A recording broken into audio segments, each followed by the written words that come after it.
welcome to Out of the Box Radio with me, your host, Christine Blasdale. Out of the Box Radio is a weekly podcast of audible ear candy dedicated to bringing a fresh perspective on this thing that we call life. And each and every week, we're going to be diving into the topics that matter most with lively conversations on issues such as health, wellness, and transformational healing, all with the goal of creating a better world and becoming a happier human being. I will be your tour guide for this epic adventure, and each and every week we're going to be embarking on a journey with the ultimate goal being transformation to our highest potential. And now, let's get out of the box. Hello everyone, and welcome back to Out of the Box Radio. I'm your host, Christine Blasdale, and I have a very special program for you today. We're going to go in depth with a phenomenal author and someone who is cutting-edge thinker. And it's really funny because when we actually get into what we're going to be talking about, you're going to understand that what my guest is talking about is something that everyone, sort of like the zeitgeist of what everyone is beginning to talk about, but we're going to get in depth on it. My guest is Daniel Pinchbeck, and he is the best-selling author of Breaking Open the Head, also 2012, The Return of Quetzalcoat, and Notes from the Edge Times. He co-founded the web magazine Reality Sandwich and Evolver.net. He was also featured in the documentary 2012, Time for Change. Daniel also hosted the talk show Mindshift on Gaiam Television, and his latest book is Howsoonisnow, From Personal Initiation to Global Transformation. I'm very happy to have on the program Daniel Pinchbeck. Hello, Daniel. Thank you so much for joining Out of the Box Radio. Thanks for having me. So you have been very busy. You're the last 20 years? You've been very, very busy. Let's just jump right in and talk about your latest book. How Soon Is Now? I guess the term radical environmentalist or radical thinker on the environment has been sort of something that's been dawned on you. But this is something you've been talking about the environment for quite some time. I know that. But let's get into this book. Why this book, and why now? Why have you written this book right now? Well, actually, I've been working on this book in different forms for about 10 years. So it's taken a while. And for me, it was a logical kind of continuation of the first books. So it's a bit of requires a little bit of a context. I mean, the first book, Breaking Open the Head, was on psychedelic shamanism. And that book I began as a kind of skeptic materialist from a scientific worldview, but I was sort of having an existential crisis. And I remembered my psychedelic experiences in college as being like the most kind of intriguing, kind of openings to this possibility that maybe there were other levels of consciousness or other aspects of reality that modern society has ignored. And so that led me on a whole excursion. I visited tribal people in the Amazon and West Africa. I explored substances like iboga and ayahuasca and mushrooms, and looked at phenomena like the Burning Man Festival and modern psychedelic culture and so on. And I ended up having a number of experiences that changed my worldview from kind of the skeptic that I was to recognizing that there were many more things happening in the cosmos, to more sort of a Jungian understanding of the nature of reality. And that led me to a second book, 2012, The Return of Quetzalcoat. I felt that the knowledge and traditional wisdom of indigenous cultures was really not understood or appreciated. And if they, understood so much about the nature of consciousness, the nature of reality from shamanism, we also had to listen to them more about what they were saying about the time that we were in. So I explored a lot of the prophetic ideas of different cultures, like the Maya and the Hopi, and the Western Judeo-Christian idea of the apocalypse, and the Hindu idea of the Yuga cycle, and so on. And yeah, that book was really a philosophical effort to understand what the Hopi talk about as a shift from the fourth world to the fifth world, and all these different cultures talk about it in their different languages. But it was a very philosophical, metaphysical book. I explored a lot of very edgy phenomena that the mainstream doesn't usually comment on. And that really, then as I finished that book, I felt that there was another task that opened up. So if I'd understood, the value of these knowledge systems, if I understood that something about this time being an intense epoch of transformation was true, then I also had to ask myself, like, what would that mean if there was to be a positive transformation? What would that look like in terms of our technical systems, modern industrial civilization, our political and economic systems? And so that's what I, kind of foolishly set out to try to accomplish in this book. And it took me so long because there were so many things that I just didn't know about that I had to learn about, whether it was the technical aspects or the social, economic, political theory aspects and so on. And I really had this, part of the framing for me was the work of Buckminster Fuller, who was a genius design scientist, who really felt that we as human beings, we really were naturally generalists. And we lived in a society that prioritized like hyper specialization and elite knowledge. And therefore people felt that they didn't have the right in a way to speak knowledgeably about all these things that we need to address just to continue to survive on this planet. And I felt that if I could understand and assimilate it for myself, present it in clear language, it would help other people to make the same jump. I love how you put that all together, because I think you're right. People do speak or think in very general terms, but this disconnect that we have from nature, even when you're talking about like the political solutions or the things that are even being discussed about our environment, our planet. When you look around, there is so much destruction, and a great deal of that comes from the fact that I think that people, it's not even so much greed, it's just that the needs or the wants and desires of human beings have really overtaken and overrun nature, but also because we have this great disconnect with nature. I mean, it is phenomenal how disconnected we are from the world that actually keeps us alive. The bees and the water that we drink and the ocean and everything like that. But that disconnect that we have, that's why this was such it had to be a monumental task to just even scratch the surface and present to people that, hey, we are part of nature. We are one with nature. And I'm wondering if the experience that you had with perhaps ayahuasca and maybe mushrooms, and for our listeners who have never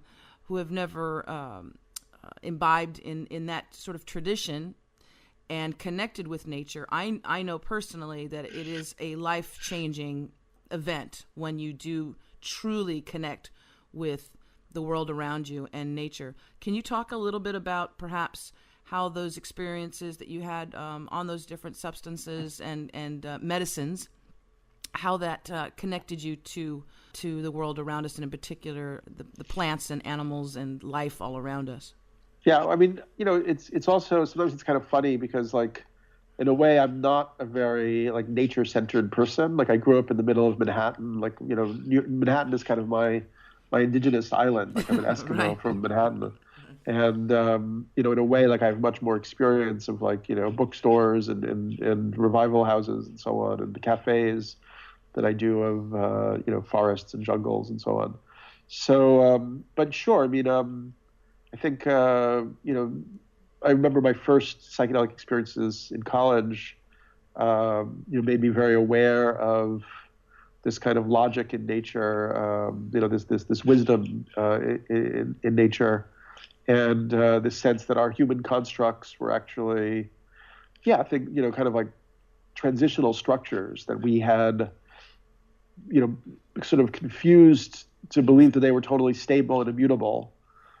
And we kind of fool ourselves, like our minds always grasp for stability and security, so we think that, America's going to exist forever in its present form, or money is something, as the money that we use is a natural kind of phenomenon, almost like air or grass or something, without realizing that these things are actually artifacts of human design, and there are other cultures and civilizations that actually designed them to be quite different, and we actually have that potential also.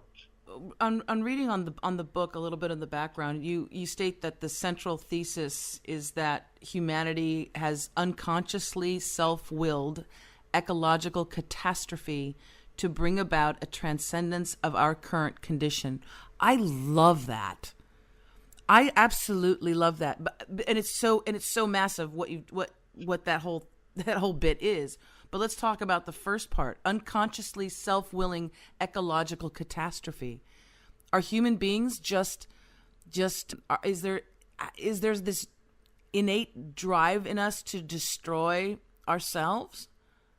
Well, I don't know about that, but let's see. How would I say this? I mean, I guess one of the ideas, one of the focuses of my work has been this idea of rites of passage or initiation as something that our modern civilization has done away with, and it's something that you find in traditional cultures all around the world. They always have these kind of opportunities for people to go through ordeals that then lead to kind of transpersonal or visionary experiences, and they value the knowledge that comes from these visionary experiences.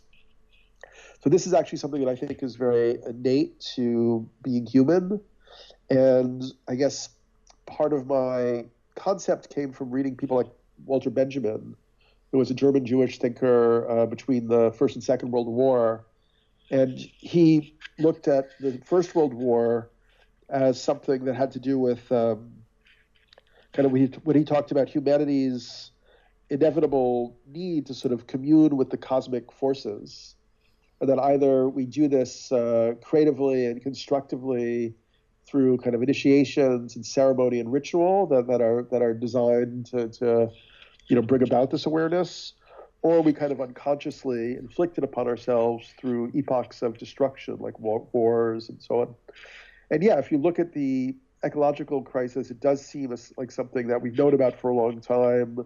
We know what we've had to do, and we just haven't been able to do it. It's like there's something stopping us, and it's quite tragic in a way. But maybe it's also all part of a natural cycle or an evolutionary process that ultimately will force us to become more aware of what we're doing to the planet and actually change our systems and structures so they support kind of regenerative practices. I mean, one of the kind of leitmotifs of the book is this idea of like creating a regenerative society, a regenerative culture, as in a way like a rephrasal of this idea of sustainability, which I sometimes find a little bit problematic, because we really don't find it in nature. I mean, things do sustain themselves, but ultimately nature kind of flourishes, thrives, grows, transforms, metamorphoses. So it would make sense that our human reality would do the same as we are part of nature ultimately. When you said that this took a really long time for you to put it all down. Did you have that moment when you were looking at everything and taking apart all of the different aspects of it, the environment, politics, technology, that you became a bit overwhelmed? I'm not going to say depressed, but I mean, was there a moment where you just were like, "Oh my God," was it a little too much for you at some point? That too daunting of a task? First of all, to put it on paper, but also like personally, was it a little like in your face as well?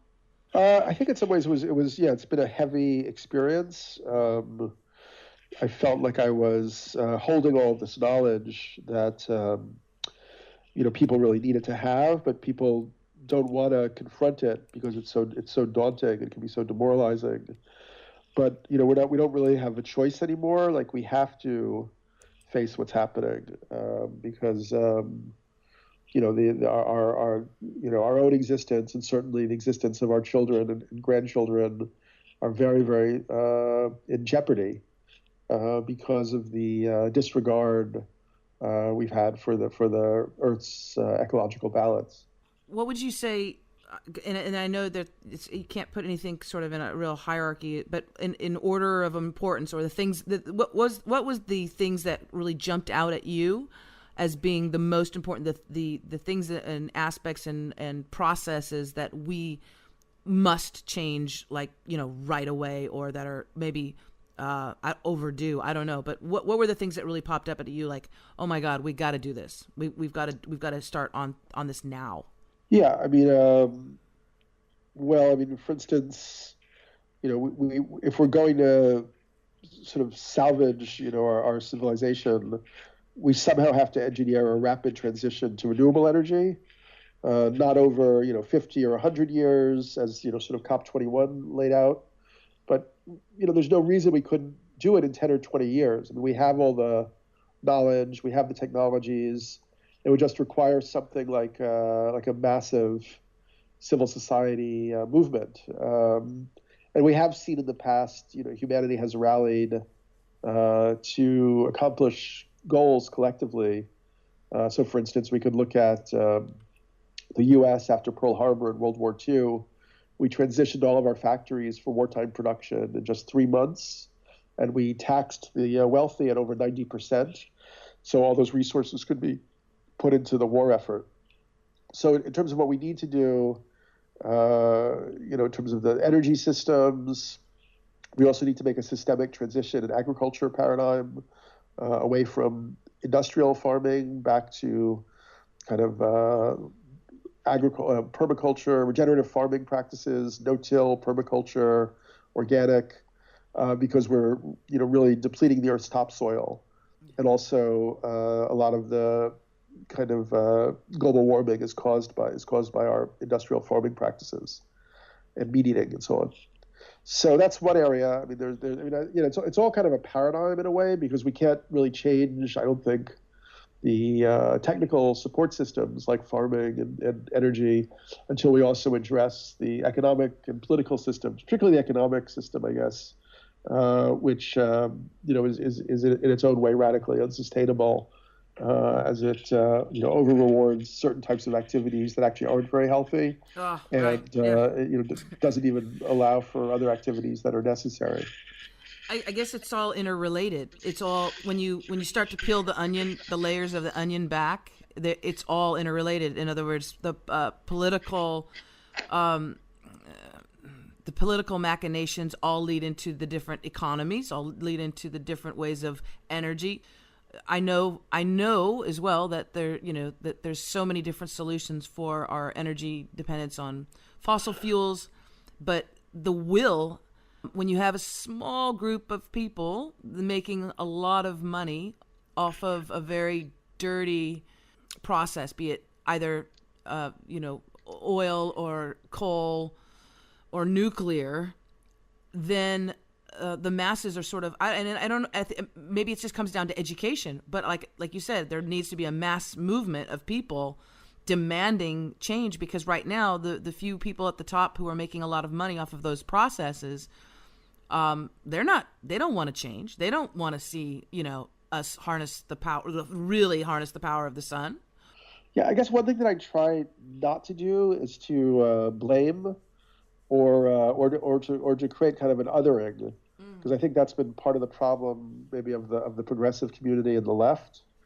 I think that, for instance, Donald Trump is obviously a bizarre catastrophic phenomenon, and his people, but in a way you could also look at, from a Jungian perspective, as Trump as our collective shadow projection or ego projection. Oh, definitely, yes. Because even all the well-meaning people I know who are people who have capital, wealth, go to Burning Man and so on. I mean, people still are often very focused on their own short-term desires. They go on many exotic vacations. They don't think twice about a lot of expenditures and so on, energy-wise and resource-wise. So we need to really have a rethink. Even as something as simple as our smartphones, which everybody loves and consumes, are having a devastating impact on what's happening in West Africa, where millions of people have died, because of these conflict minerals. So it's really not about pointing fingers. It's about recognizing that it's systemic, and ultimately we need to make a systemic transition. Oh. And it may require.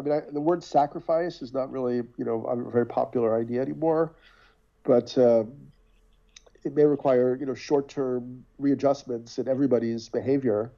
And people having to give up some of the things that we've now grown to just totally accept as what we deserve, But hopefully it can be done in a way that's really more about self-actualization and realizing that a lot of the things that we think we need are really not that meaningful. And, the more profound things that we really need are like love and community. And those we can have totally in abundance, even if we're consuming less filet mignon and having less vacations to Bali and so on. Folks, if you're just joining us, it's Out of the Box Radio, and my guest is Daniel Pinchbeck, and his latest book is How Soon Is Now? From Personal Initiation to Global Transformation. And Daniel, you hit on something really wonderful right there that I think at least a lot of the people that are around me, a lot of my friends and family members are sort of taking a restock in what's important in life. And maybe it does come to a point where you have to have sort of it's the like the idea or the analogy of when someone has a heart attack or a stroke or something major happens in their life, and then they stop and look around their life and say, wow, these things are really not important to me. These material things. What's really truly important is, my family, the people I love, my friends, connecting to source, to if whatever it is, if someone is religious or spiritual, their connection to God or love or the universe. And I'm getting from the gist of this too is that we're sort of all collectively, like you said, kind of getting to a point where maybe we are waking up, or we will wake up to that fact. But there is a lot of busy stuff, and maybe it is all the smartphones and all of that stuff that's kind of inundated us, technology, but it's also brought us together. Do you think that a movement like this, when people will really begin to wake up to this, will it be brought through technology in the beginning?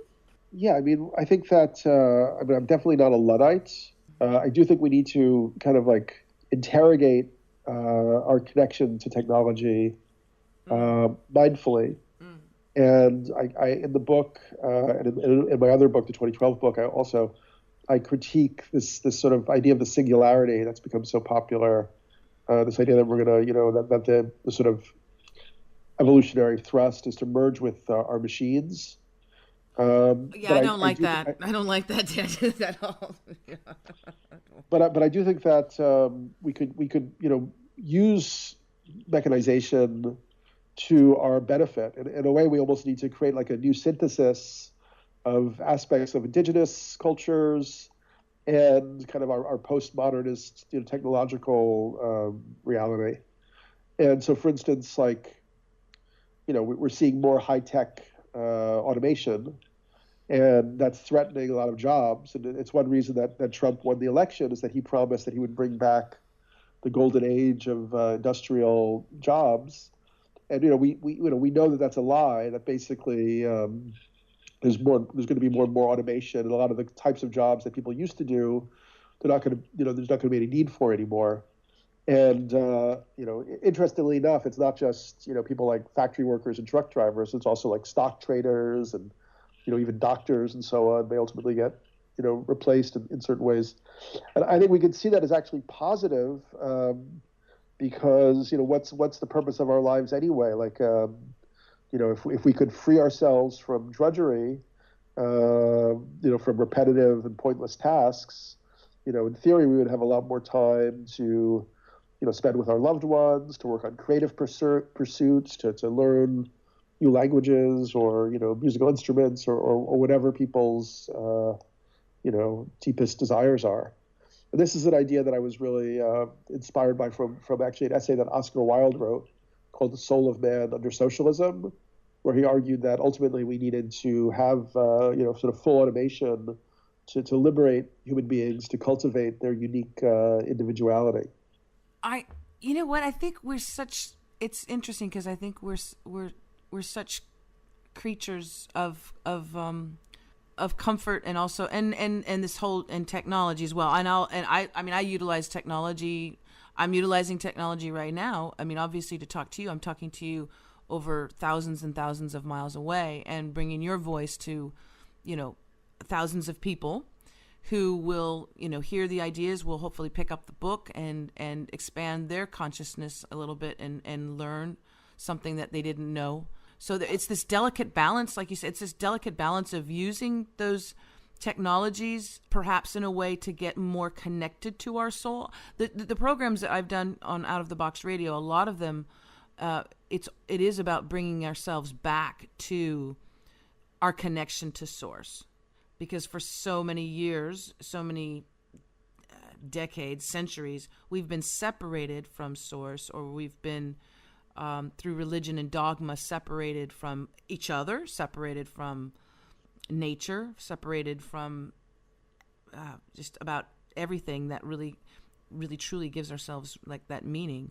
But I'm curious, it feels like maybe it's the internet that will sort of be the spark of it all, because even with the protest and the situation in North Dakota with DAPL, with the pipeline, there was a swelling. And yes, eventually they did. They built the pipe. They're building the pipeline. They went ahead and they did that. But the beautiful thing about that whole time was this connection of people from all around the world focusing in on one particular area, and I think that there's great promise in that. I don't know, if we can all kind of get together on that page, but I do think there's a lot of things that we can do if we all focused our energy on that.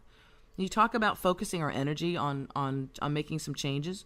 Do we need a director? Daniel, do you want to be the director of this?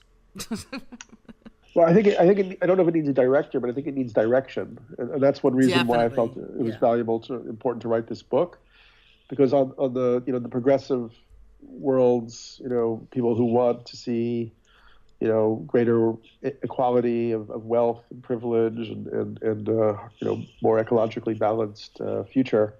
There are all these different movements, but there's oftentimes doesn't seem like there's a lot of coherence. So that was one reason why I felt it was important to write this book, even if people don't agree with everything that I say. We need to start. We need to have this argument or this discussion around what is the world that we want to see. Actually, I mean, let's realize that we're the makers of our reality, and at the moment we're in the inertia of a lot of these processes that started hundreds or even thousands of years ago, but we have the capacity to awaken. And then sort of shift from, as Barbara Marx Hubbard talks about it, from unconscious evolution to conscious evolution, where we actually, take on the responsibility of being co-creative with the evolutionary process and, bringing about a result that suits us. That's really what, really needs to happen at this point. In terms of the power of the internet, I think if we look at the history of media technologies in particular, there's a very deep intrinsic relationship between the predominant form of media and how a society organizes itself politically and economically. So, for instance, if we go back in time, we could think about writing, which developed, I don't know what it was, 8,000 years ago or something, and how you never really could have had an empire like Rome or Babylon or something unless you had a code of law that could be written and inscribed and transmitted across the empire. Probably also, some kind of accounting structures for money and so on.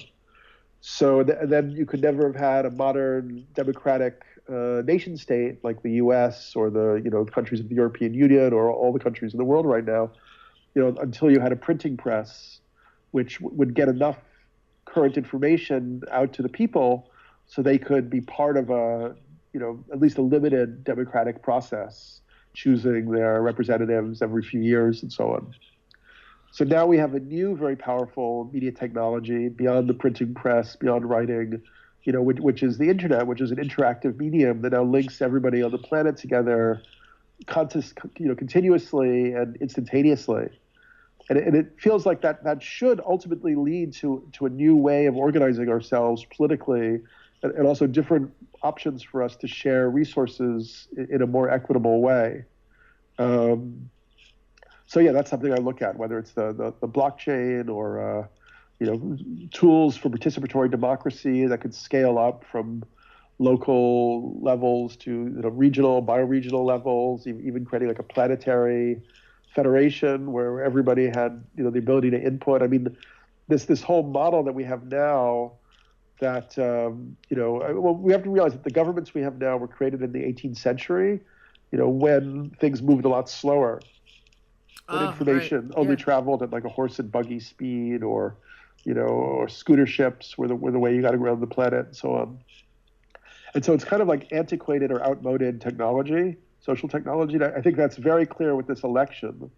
In a way, I can't, really fault a lot of people who voted for Trump out of a deep sense of frustration and anger about the whole system. And I think underlying that, what was a sense that the system really doesn't represent people, that you're given a choice between two compromised and corrupt kind of options every 4 years, and it's bullshit. You have, sorry to use that phrase, but you have true. It's true, and it was more evident in this election than at any other time. Well, I wouldn't go that far. I mean, it's been, well, I mean, because you had on the flip side, you had a huge swelling of support for Bernie Sanders leading up in the primaries, and I mean, it was ridiculous. I mean, there were tens of thousands of people. It was like he was a rock star. And yet the media wouldn't cover him. It was right. Even the Democratic Party, it was just pushing that one candidate, pushing Hillary to be the candidate. When the people, it was overwhelmingly clear that the people wanted someone else. And so when they were going to the polls, and it wasn't a thing where people were rushing to run out and to pick her as their choice, because they've also seen, I think, how the two-party system, I think they've seen how it's worked now. It's not this blue-red, this sort of changing in the White House of the blue-red, outfits is people are waking up to that fact. But I love what you said about the fact that the whole political system is outdated. It's from it's from originally the late 1700s, the formation of it, and the representation of it, and the Electoral College, all of it is completely outdated. It hasn't changed. That system hasn't changed with who we are as human beings, or as the world has connected. We're not these separate entities like we were hundreds of years ago, where we are really actually connected together in many respects, and not just technology or socioeconomically, and we can communicate much freer than people were able to in the 1900s. Yeah, so there's definitely the potential for maybe new systems that maybe supersede or augment or complement this one. And there's some really interesting models for that. One is this group in Argentina created a platform called Democracy OS, and on that platform, you vote. You're able to vote on different issues continuously. And you also can proxy your votes in different areas. So, for instance, if I know that I'm not an expert in water policy, I could give my vote to somebody that I think knows more than I do and who I trust more. But then later on, if I find that they're actually corrupt or taking kickbacks from Pepsi or Monsanto or something, I can immediately proxy shift my vote to somebody else. I don't have to wait 4 years for another candidate to come in. Well, that makes sense, doesn't it? It's a much more humane way of being. Yeah, I do. I think you're on something here, and it's almost like the Holy Grail when you talk to people, and you talk to, because I have a lot of friends that are progressive Democrats. When you talk about changing the structure, the political system, the structure, they just look at you with glazed eyes, and they're like, they just go, no, it's too big, you can't do it. She just can't do it. And I want to say, well, you can't do it because you don't. Is it because you don't want to do it, or you just think that it's just? Is it this kind of lazy mentality of we're just kind of like, well, that's how it's been, so we're just going to continue how to do it, even if it doesn't get us anywhere. But that's just how things have been done. Yeah, well, as I said, like our minds create this illusion of stability and security, and that's why there's this general shock when something happens, like a system crash or breakdown or revolution. and suddenly everyone has to realize that everything they thought was so stable was just all in their minds, I mean, if you think about money, like what is capital ultimately? In the book, I talk about a Italian political philosopher, Antonio Negri, who defined capital as ultimately a social relation. It's an agreement, right? Money is a belief system. It's an agreement. Like, Donald Trump is said to be, a billionaire, although some people say he's, kind of bankrupt. But, where is this enormous power that's ascribed to somebody? Well, ultimately, it's just, in a digital virtual reality where these, widgets, these numbers are twirling in stock exchanges and banks and so on. It doesn't have tangible reality. Like they're not like, they don't have extra Shakti or mana just because they have money in the bank. And ultimately that whole system could be kind of shifted or replaced with one that values human activity differently.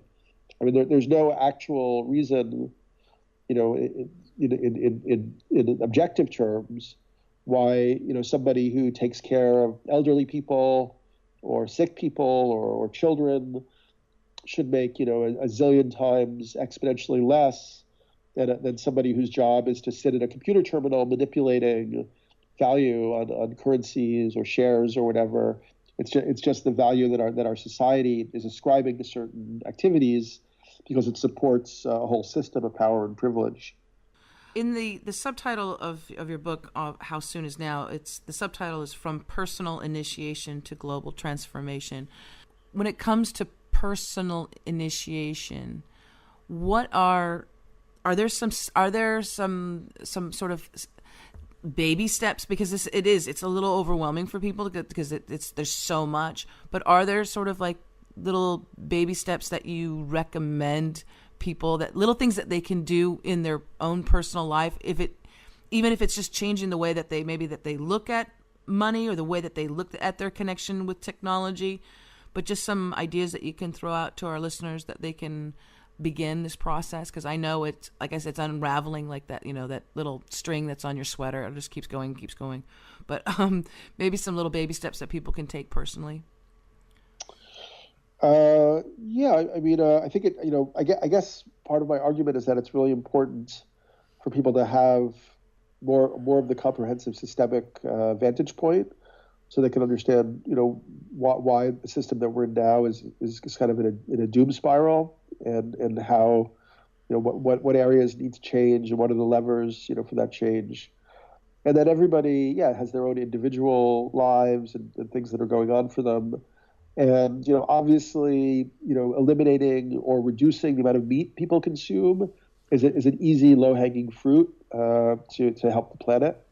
We know that, meat eating is responsible for a significant amount of CO2, methane emissions, deforestation, and so on. And by the way, I'm not like a paragon or a model. It's like I think we ultimately need community groups, like almost like peer groups, kind of like 12-step or Al-Anon, for transformation, so that people don't feel just alone and kind of stupid and making these changes on their own, without everybody else involved also. Mm-hmm. But moving financial capital out of banks that are investing in destructive activities, getting involved in small, local, or larger scale movements, activism, direct action. That's all interesting. Community. I think raising consciousness in community, like bringing people together to actually talk about stuff, because that's like become something that people really don't do.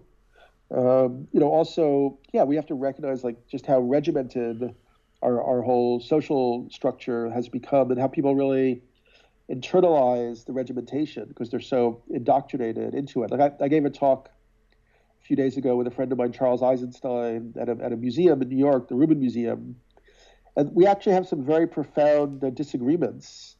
And we rarely have an opportunity to have a public discussion.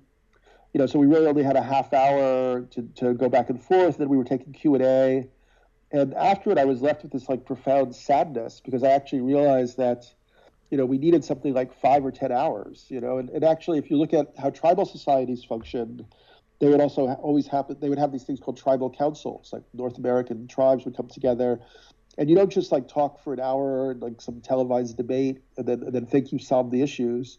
You sometimes you need to just sit there, like hour after hour, day after day, and work through stuff, until you figure out what's really going on and what's really crucial. We've totally lost that idea. Like everything is like a soundbite, everything is like pre-digested, everybody has like assumptions they don't even question. If you look at all the people who are supporting the right wing now, their discourse, and so on, it's just like I think at some point my guess is we're going to have some type of system crash that is going to be deeper by far than what happened in 2008.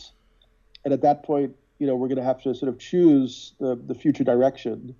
And it's either going to be more in the direction of, authoritarianism and what's happening now. But I really think can only be a short-term solution because it's so negligent of the environment. So the alternative is more of a participatory, people democracy, where people actually have to invest a lot more of their time and energy into understanding all these different aspects of what allows them to live and to be, and then actually working together to make the changes that are necessary.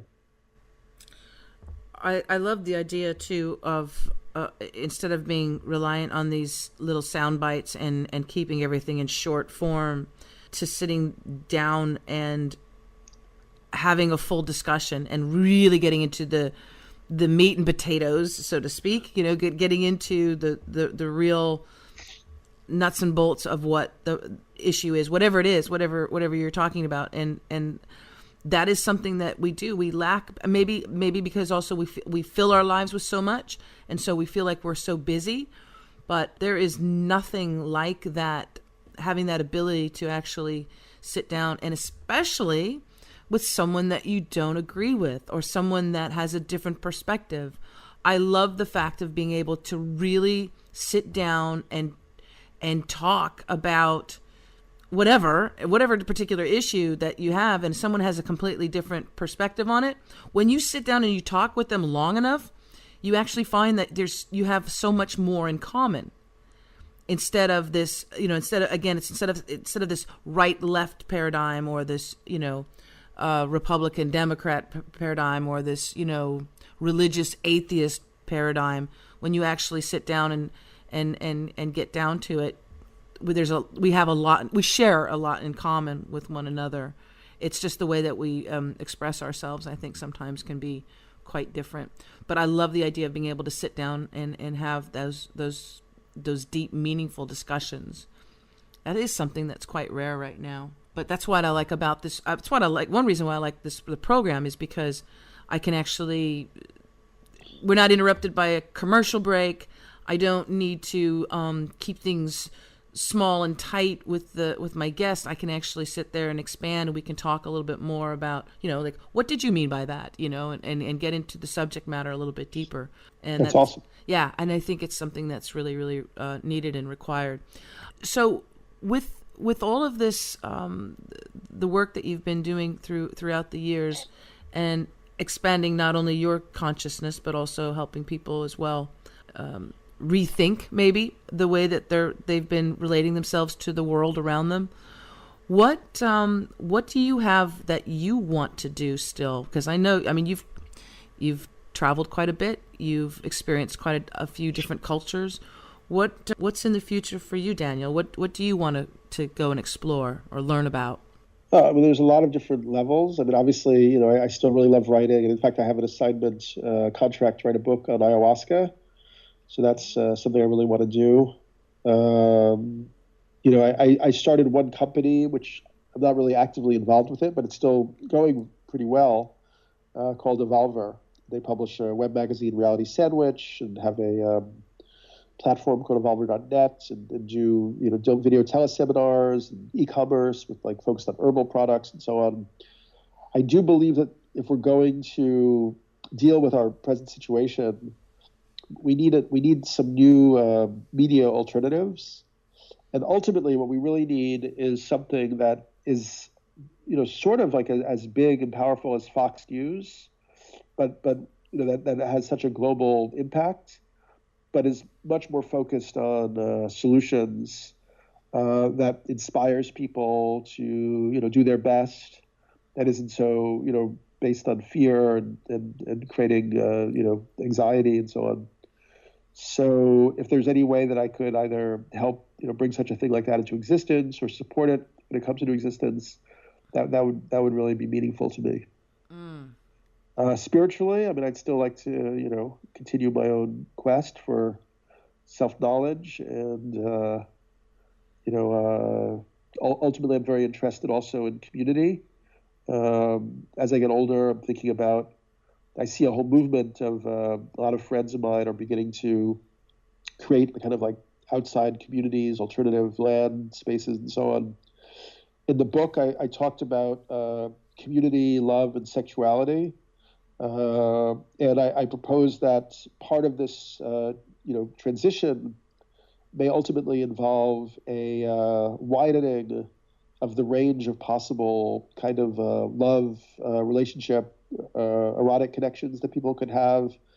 And for that, I looked at a model from Portugal, this community called Tamera, Tamera, which was started by German radicals who had been in the left in Germany in the 60s and 70s. And they were trying to understand why the utopian promise of these progressive movements didn't actually come to fruition.